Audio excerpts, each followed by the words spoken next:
Om Swastiastu, nama saya Nilo Wahyuni Dewi, nomor absen 24, kelas 12 MIPA 2. Di sini saya akan mengemukakan tentang pengaruh positif dan negatif kemajuan iptek terhadap saya sebagai seorang siswa dalam mengikuti proses pembelajaran selama ini. Sebelum itu saya akan menjelaskan pengertian iptek. Iptek merupakan singkatan dari ilmu pengetahuan dan teknologi. Ilmu pengetahuan atau sains adalah pengetahuan tentang gejala alam yang diperoleh melalui proses yang disebut metode ilmiah. Teknologi adalah pengetahuan dan keterampilan yang merupakan penerapan ilmu pengetahuan dalam kehidupan manusia sehari-hari. Jadi, ilmu pengetahuan dan teknologi atau disingkat dengan iptek adalah ilmu yang mempelajari tentang gejala alam dengan bantuan atau didorong dengan perkembangan teknologi. Perkembangan iptek adalah hasil dari segala langkah dari pemikiran untuk memperluas, memperdalam, dan mengembangkan iptek. Iptek adalah hasil karya manusia. Karya tersebut pada dasarnya dipergunakan untuk membantu keperluan manusia dalam menghadapi kehidupannya. Tetapi ada saja yang memanfaatkannya untuk kepentingan yang berdampak positif maupun negatif. Iptek merupakan peranan penting dalam kehidupan manusia. Salah satunya kekreativitasan manusia yang menakjubkan adalah mesin-mesin yang dihasilkan, yaitu seperti mesin diesel, komputer, teknologi komunikasi, satelit komunikasi, dan internet. Dampak positif dan negatif dari perkembangan iptek selama mengikuti proses pembelajaran saat ini yaitu: yang pertama, dampak positifnya.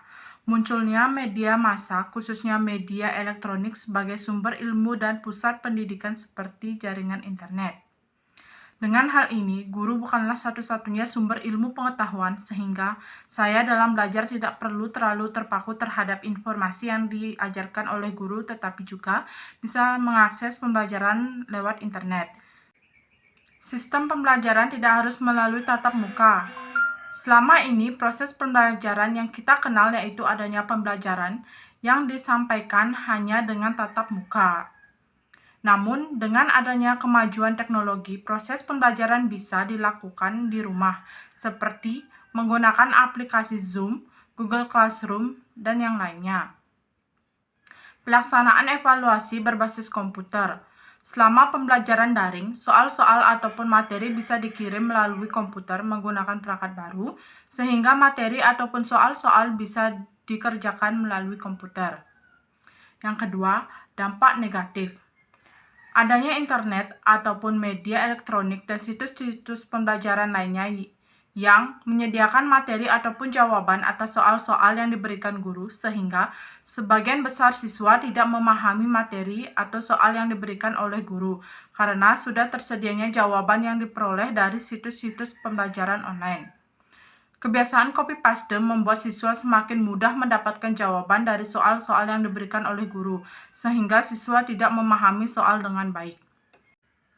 Akibatnya, dengan dampak positif perkembangan iptek yang memberikan berbagai kemudahan kepada manusia untuk menjalankan aktivitasnya, terutama yang berhubungan dengan pendidikan. Dan dengan adanya dampak negatif perkembangan iptek, menghilangkan budaya membaca dan berpikir kritis siswa. Dengan adanya situs-situs pembelajaran yang menyediakan jawaban, tentu membuat budaya membaca dan berpikir kritis siswa hilang perlahan-lahan seiring dengan perkembangan iptek.